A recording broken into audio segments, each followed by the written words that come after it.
اعوذ باللہ من الشیطان الرجیم بسم اللہ الرحمن الرحیم وفی مثل مجرى هؤلاء اذا وازنت بین الاقران کابن عون و ایوب السختیانی مع عوف بن ابی جمیلہ و اشعث الحمرانی وہما صاحب الحسن وابن سیرین کما ان ابن عون و ایوب صاحبہما الا ان البون بینہما و بین ہذین بعید فی کمال الفضل وصحۃ النقل وان کان عوف و اشعث غیر مدفوعین عن صدق و امانہ عند اہل العلم ولكن الحال ما وصفنا من المنزلہ عند اہل العلم.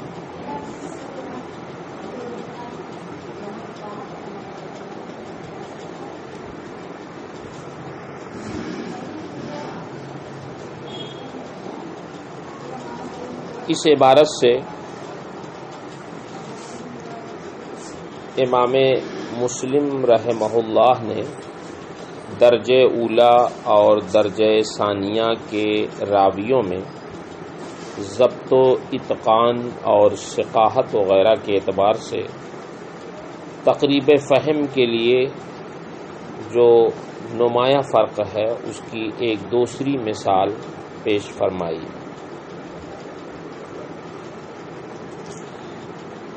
فرماتے ہیں کہ مذکورہ قیاس پر جب درجے اول کے مزید دو راوی جیسے حضرت ابن عون حضرت ایوب سختیانی کا موازنہ عوف بن ابی جمیلہ اور حضرت اشعث حمرانی سے کیا جائے گا تو واضح ہو جائے گا کہ اول الذکر اور آخر الذکر راویوں کے مابین فضل و کمال ضبط و اتقان اور صحت روایت کے اعتبار سے نمایاں فرق ہے. اگرچہ آخر الذکر راوی حضرت عوف اور حضرت اشعث حمرانی بھی سچے اور امانت دار راوی ہیں، گو کہ یہ چاروں ایک دوسرے کے معاصر اور حضرت حسن بصری اور حضرت محمد بن سیرین کے تلامذہ میں سے ہیں، لیکن ثقاہت اور ضبط و اتقان کے اعتبار سے جو بلند مقام ابن عون اور ایوب سختیانی کو حاصل ہے ان حضرات کو وہ بلندی حاصل نہیں ہے. فرماتے ہو فی مثل مجرى هؤلاء اذا وازنت بین الاقران، یہی حال ہے کہ جب تم معاصرین کے مابین موازنہ کرو گے ابن عون و ایوب السختیانی، مثلا ابن عون اور ایوب سختیانی کا موازنہ مع عوف بن ابی جمیلہ و اشعث الحمرانی، عوف بن ابی جمیلہ اور اشعث حمرانی کے ساتھ کرو گے، اور یہ دونوں حضرت حسن بصری اور ابن سیرین کے مصاحب ہیں، جیسا کہ ابن عون اور ایوب سختیانی ان کے مصاحب ہیں، مگر ان سب کے باوجود ان کے مابین فضل و کمال اور صحت روایت میں بڑا فرق ہے. اگرچہ عوف اور اشعث بھی صدق و امانت سے دور نہیں ہیں، نہ دور کیے گئے ہیں، یعنی یہ لوگ بھی سچے اور امانت دار ہیں، لیکن حالت یہ ہے کہ محدثین کے نزدیک رتبے کے اعتبار سے جو ہم نے بیان کیا وہی ہے، یعنی جو مقام اور بلندی حضرت ابن عون اور ایوب سختیانی کو حاصل ہے ان حضرات کو وہ بلند مقام حاصل نہیں.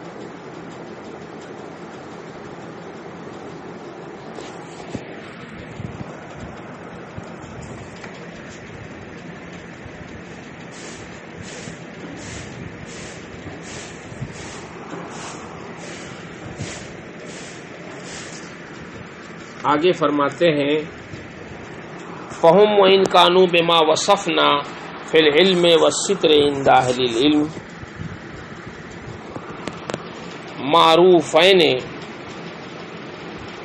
معروفين فغيرهم من أقرانهم ممن عندهم ما ذكرنا من الإتقان والاستقامة في الرواية يفضلونهم في الحال والمرتبة لأن هذا عند أهل العلم درجة رفيعة.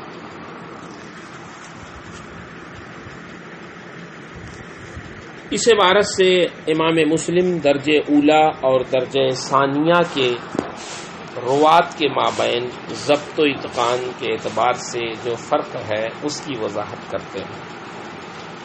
فرماتے ہیں کہ دوسرے درجے کے راوی مثلا حضرت عطا بن صائب، یزید بن ابی زیاد، لیث بن ابی سلیم وغیرہ زہد و ورع، تقوی، طہارت اور علم و عدالت میں محدثین کے نزدیک اگرچہ معروف و مشہور ہیں، لیکن ان کے معاصرین جو پہلے درجے کے راوی ہیں مثلا حضرت منصور بن معتمر، سلیمان اعمش، حضرت اسماعیل بن ابی خالد ثقاہت اور ضبط و اتقان میں ان سے بدرجہ فوقیت رکھتے ہیں.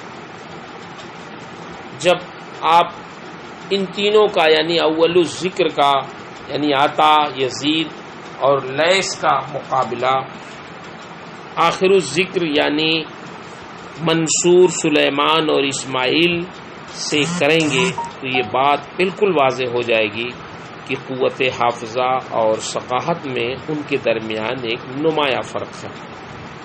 جب ان کی مرویات اسی طرح جب ان کی مرویات کا مقابلہ حضرت منصور بن معتمر، اسماعیل بن ابی خالد، سلیمان اعمش کی مرویات سے کیا جائے گا تو یہ اچھی طرح واضح ہو جائے گا کہ عطا، یزید اور لیث ان کے ہم پلہ تو دور کی بات ہے، ان کے قریب بھی نہیں ہو سکتے.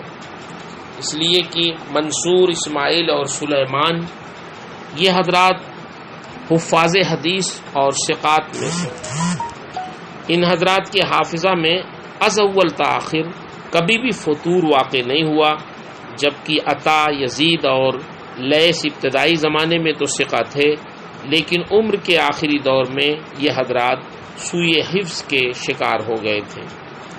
بڑھاپے نے ان کے حافظہ میں بگاڑ پیدا کر دیا تھا، اسی لیے محدثین نے ان پر شک کیا.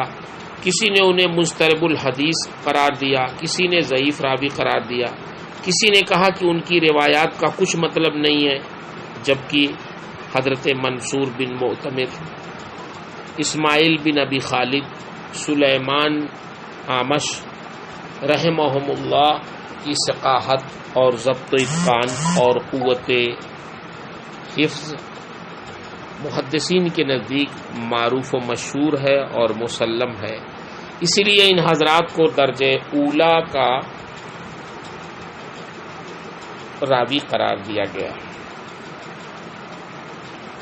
عبارت آپ ملا سکتے ہیں.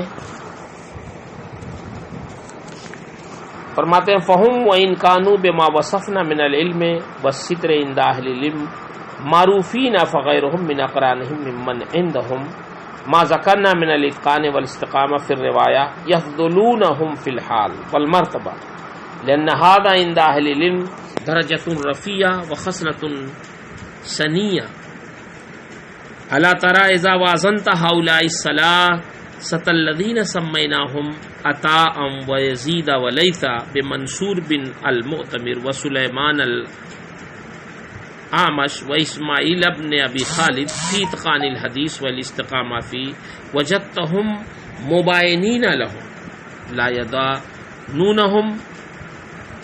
یعنی جب آپ عطا، یزید اور لیث کا مقابلہ منصور بن معتمر اور سلیمان اعمش اور اسماعیل سے اتقان حدیث اور استقامت کے بارے میں کریں گے تو تمہیں پتہ لگ جائے گا کہ تم ان سے انہیں الگ پاؤ گے اور ان کے قریب بھی وہ نہیں ہو سکتے. محدثین کے نزدیک اس میں کچھ بھی شک و شبہ نہیں، اس لیے کہ منصور، اعمش اور اسماعیل کا حفظ و اتقان محدثین کے نزدیک شائع و ضائع ہے. عطا، یزید اور لیث کا حفظ و اتقان ان کے نزدیک ان جیسا نہیں. وإنما مثلنا هؤلاء في التسمية ليكون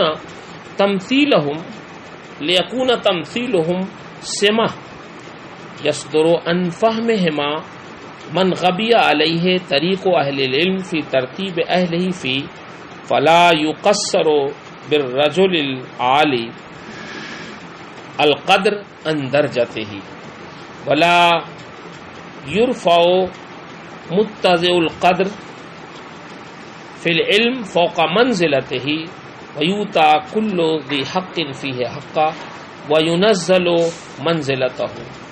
وقد ذكر عن عائشة رضي الله عنها أنها قالت أمرنا رسول الله صلى الله عليه وسلم أن ننزل الناس منازلهم ما نطق به القرآن من قول الله تعالى ذكره وفوق كل ذي علم عليم. امام مسلم رحمہ اللہ اس عبارت سے یہ واضح فرمانا چاہتے ہیں کہ ہم نے درجہ اولا اور ثانیہ کے راویوں کی مثالیں نام لے لے کر کے دی ہیں. انما مثلنا ہؤلاء فی التسمیہ، کیوں نام لے لے کر بیان کی ہیں؟ تاکہ جو لوگ راویوں کی درجہ بندی کے تعلق سے محدثین کے اصول و ضوابط، طریقہ کار، نقد احادیث و رجال سے واقف نہیں ہیں، وہ اس سے واقف ہو سکے.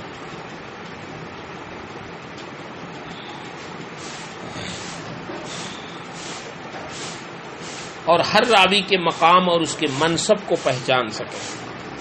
اس کی روشنی میں جو راوی جس مقام و منصب کا حقدار ہے اسے وہ مقام دے سکے، اور کسی عالی مرتبت راوی کو اس کے مقام سے نیچے اور کسی فروتر مقام والے راوی کو اس کے مقام و منصب سے بلند تر مقام پر فائز نہ کریں. اس سلسلے میں امام مسلم رحمہ اللہ نے یہ اپنے اس موقف کے لیے دو دلیلیں بھی پیش کی. ایک تو ام المومنین حضرت عائشہ صدیقہ رضی اللہ تعالی عنہا کی روایت پیش کی. یہ روایت امام ابو داؤد نے بھی اپنی کتاب میں ذکر کیا ہے.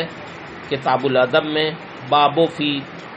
بابن فی تنزیل الناس منازلہم میں ذکر فرمایا. پوری حدیث یہ ہے کہ حضرت میمون بن ابی شبیب فرماتے ہیں کہ ام المومنین حضرت عائشہ صدیقہ رضی اللہ تعالی عنہا کے پاس سے ایک سائل گزرا، آپ نے اسے روٹی کا ایک ٹکڑا دیا. ایک اور آدمی گزرا جس پر اچھے کپڑے اور اچھی حالت تھی، آپ نے اسے بٹھایا اور کھلایا، پس اس نے کھایا. حضرت عائشہ سے اس کی بابت سوال کیا گیا کہ آپ نے دونوں آدمیوں کے ساتھ الگ الگ سلوک کیوں کیا؟ تو انہوں نے فرمایا کہ نبی کریم صلی اللہ علیہ وسلم نے ارشاد فرمایا انزل الناس منازلہم، لوگوں کو ان کے مرتبے پر اتارو، یعنی ان کی حیثیت کے مطابق ان سے سلوک کرو. تو میں نے جو سلوک کیا ہے دونوں کے ساتھ الگ الگ، یہ نبی کریم صلی اللہ تعالی علیہ وسلم کے ارشاد کے مطابق کیا.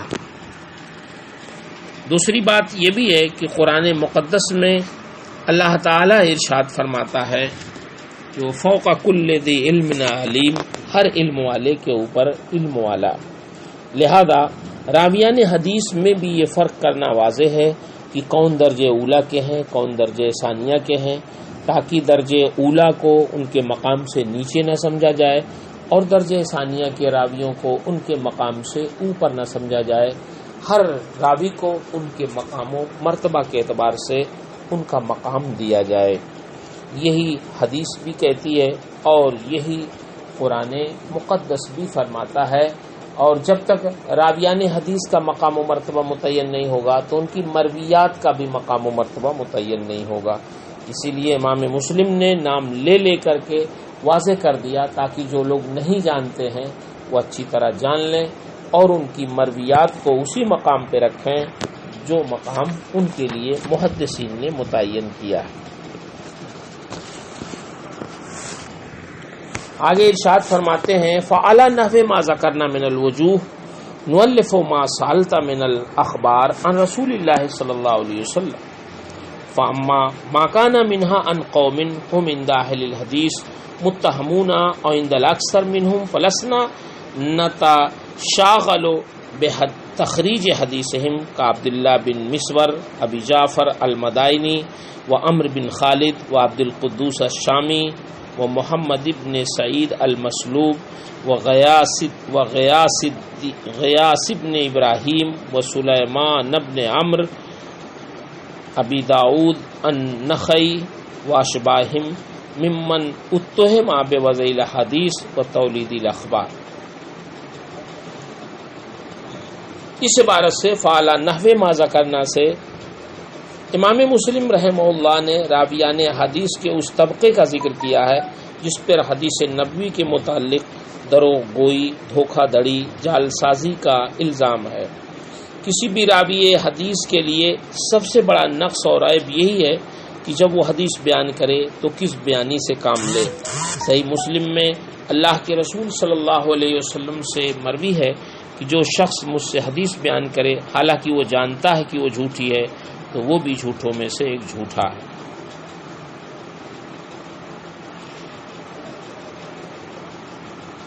حدیث کی وضع کے بارے میں محدثین میں بات مشہور ہے کہ بہت سارے لوگوں نے حدیثیں گڑھی، لیکن یہ رب العالمین کا کرم ہے کہ اس نے جیسے اپنے کلام کی حفاظت فرمائی ہے ویسے ہی اپنے محبوب کے ارشادات کی بھی حفاظت کا انتظام فرمایا. اس کے لیے ناقدین حدیث پیدا فرمائے جنہوں نے حدیثوں کو پرکھا اور گڑھنے والے لوگوں کی جعل سازی کو لوگوں کے سامنے واضح کیا. جعل سازوں نے 100-200 حدیثیں نہیں بلکہ عقیلی نے حماد بن زید کی یہ تحقیق نقل کی کہ ان جعل سازوں نے 14,000 حدیثیں گڑھی. مہدی فرماتے ہیں کہ ایک بے دین نے میرے پاس ایسی 100 حدیثیں گڑھنے کا اقرار کیا کہ جو لوگوں کے ہاتھوں میں رائج تھی. ابن عدی نے کہا کہ جب عبد الکریم کو پکڑ کر لایا گیا اور اس کی گردن اڑانے کا حکم دیا گیا تو اس نے کہا کہ میں نے تم میں 4,000 حدیثیں گڑھ کر پھیلا دی ہیں جن میں میں نے حرام کو حلال اور حلال کو حرام کر دیا ہے. تو اس وقت خلیفہ نے کہا تھا کہ ہمارے پاس ایسے ناقدین ہیں کہ وہ ناقدین تمہاری گڑھی ہوئی حدیثوں کو غلط اور صحیح کے درمیان امتیاز پیدا کر لیں گے. وضع احادیث کے اسباب کیوں آخر لوگوں نے حدیثیں گڑھیں، کیا وجہ تھی، مقصد کیا تھا؟ محدثین نے اس کے مختلف اغراض و مقاصد ذکر کیے.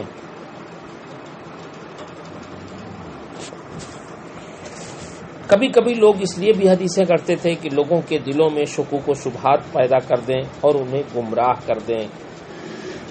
کبھی یہ بھی مقصد ہوتا تھا کہ امراء اور سلاطین کی خوشنودی اور قربت کے لیے لوگ حدیثیں گڑھتے تھے. کبھی کبھی دولت، ثروت، مرتبہ، جاہ و حشم اور شان و شوکت کے لیے بھی گڑھتے تھے. کبھی کبھی اپنے مخالفین کی مذمت اور انہیں ذلیل و خوار کرنے کے لیے بھی حدیثیں گڑھتے تھے. کبھی یہ بھی مقصد ہوتا تھا کہ اپنے منشا کے مطابق فتاوی دے کر انہیں مدلل و مبرہن کر دیں اور دلیل کے لیے حدیثیں گڑھ لیں. کبھی یہ بھی ہوتا تھا کہ اعمال حسنہ اور کار خیر کی ترغیب دینے کے لیے، شوق دلانے کے لیے اور اعمال سیئہ سے اجتناب اور نفرت پیدا کرنے کے لیے، جیسا کہ بعض جاہل صوفیہ اس کے لیے وضع احادیث کے جواز کے قائل ہیں. کبھی اپنے مذہب اور موقف کی تائید و توثیق کے لیے بھی لوگوں نے حدیثیں گڑھا. کبھی کبھی اپنے ائمہ کی تفوق یعنی برتری اور ان کے خیالات کی تائید کے لیے بھی لوگوں نے حدیثیں گڑھیں. اس کے علاوہ اور بھی بہت سارے اسباب و عوامل ہیں جن کی خاطر واضح ان نے حدیثیں وضع کی ہیں. بہرحال جس بھی مقصد سے احادیث وضع کی گئی ہو، چاہے وہ حدیث کا گڑھنا اس کا تعلق احکام سے ہو یا اعمال سے ہو، حرام ہے. فرقہ کرامیہ اور بعض جاہل صوفیہ سے جو یہ منقول ہے کہ نیکیوں پر آمادہ کرنے اور برائیوں سے روکنے کے لیے حدیثیں گڑھنا اور اس قسم کی حدیثوں کو بیان کرنا جائز ہے، یہ سراسر غلط ہے۔ ابن حجر عسقلانی نے اس کی تغلیظ فرمائی ہے، فرماتے ہیں لأن الترغیب والترہیب من جملۃ الاحکام الشرعیہ، یعنی ترغیب و ترہیب بھی احکام شرعیہ سے ہیں، اور اللہ و رسول کی طرف کسی گڑھی ہوئی بات کا انتساب گناہ کبیرہ ہے۔ بلکہ ابو محمد جوینی نے نبی کریم صلی اللہ علیہ وسلم کی طرف جھوٹی بات منسوب کرنے والے کو نہ صرف یہ کہ گناہ کبیرہ بلکہ کہنے والے کو کافر قرار دیا ہے۔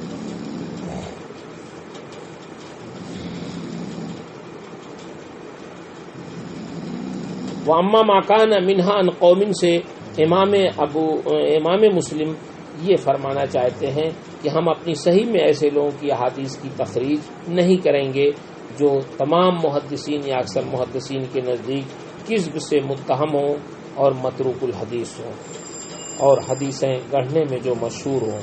مثلا درج ذیل راویان حدیث عبداللہ بن مسور، ابو جعفر مدائنی، عمر بن خالد واسطی، عبد القدوس شامی، محمد بن سعید مسلوب، غیاث بن ابراہیم، سلیمان بن عمر، ابو داؤد نخعی، یہ وہ لوگ ہیں جو حدیثیں گڑھتے تھے۔ ان کے علاوہ بھی بہت سے واضحین حدیث ہیں۔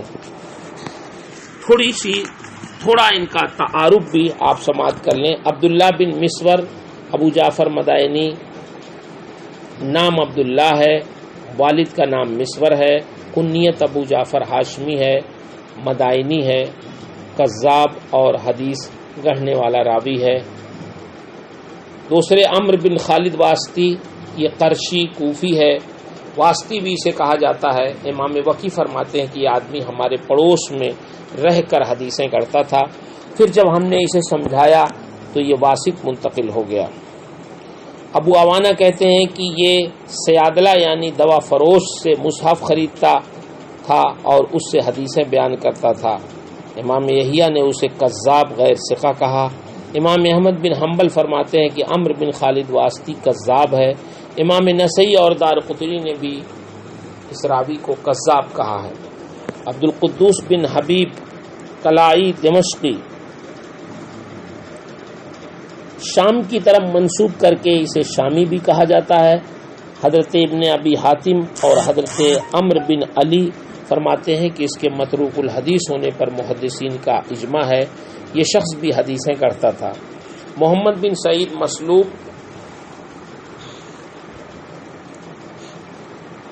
یہ محمد بن سعید بن حسان بن قیس اسدی شامی مسلوب، اسے ابن سعید بن عبدالعزیز بھی کہا جاتا ہے۔ اسی طرح اسے ابن ابی عطیہ، ابن ابی قیس اور بہت سے ناموں سے اس سے روایت کی گئی ہے، صرف اس لیے تاکہ روایت میں اس کا اصلی نام ظاہر نہ ہو۔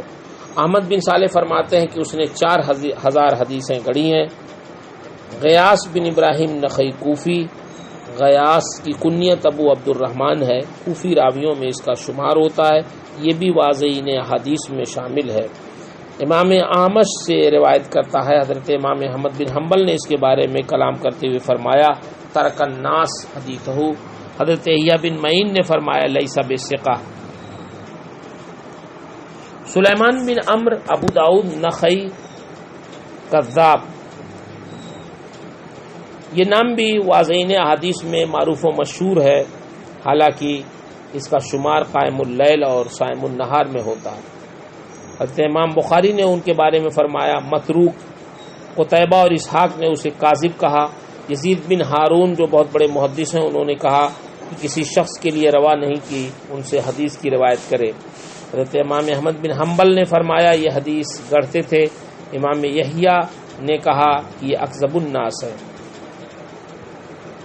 یہ 6 نام تو حضرت امام مسلم نے بطور مثال اپنی کتاب میں ذکر کر دیے ہیں، ورنہ واضحین حدیث کی ایک لمبی فہرست ہے جن کو محدثین نے اپنی کتابوں میں تفصیل کے ساتھ ذکر کیا ہے۔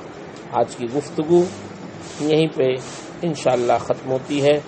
امام مسلم رحمہ اللہ کے اس صراحت سے متبادر ہوتا ہے کہ انہوں نے ایسی احادیث جو جمہور محدثین یا اکثر محدثین کے نزدیک موضوع ہیں، انہوں نے اپنی صحیح مسلم میں جگہ نہیں دی ہے، بلکہ صرف درجہ اولا اور درجہ ثانیہ ہی کے راویوں کی احادیث کو انہوں نے اکٹھا کیا ہے۔ واللہ اعلم بالصواب.